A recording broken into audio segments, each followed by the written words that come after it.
Pri mikrofóne Mikuláš Bumbera z týmu Ako chcete, ktorí si naozaj odbili ťažkú premiéru v prvej top lige, pretože narazili hneď v prvom kole na víťaza jesenej časti Brothers. Miki, bol to ťažký zápas, ale tesný. 2-3 ste prehrali. Vyhrávali ste aj 1-0 dokonca.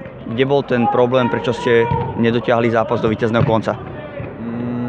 Myslím si, že za stavu 2-2 sme vlastne tam nezvládli to bránenie.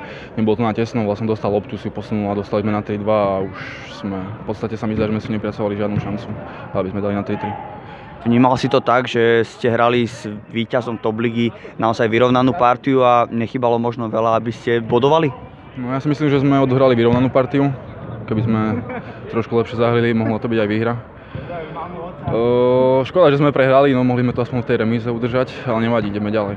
Hlavná príčina teda neúspechu asi tá defenzíva, by si povedal? No ale aj ofenzíva. Boli tam nejaké náznaky, čo mohli premeniť, čiže by som to nehádzal všetko na defenzívu. Vlastne tam bola sa jedna chyba za stavu 2-2 a vlastne tá nastala víťazstvo. Miki, ďakujem a nech sa darí na budúce. Ďakujem. No a poprosím mikrofón ešte Lukáša Kubošiho, brankára. Serus, čau. Čau. Brankára Brothers, ale nielen brankára, strelil si Lukáš aj gól. Dôležité víťazstvo určite hneď na úvod, za, čo sa týka obhajový titulu. Si spokojný s vašim výkonom dnes?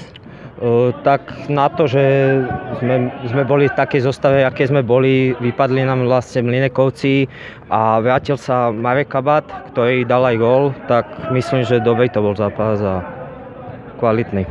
Kde by si možno ešte videl rezervy vášho tímu?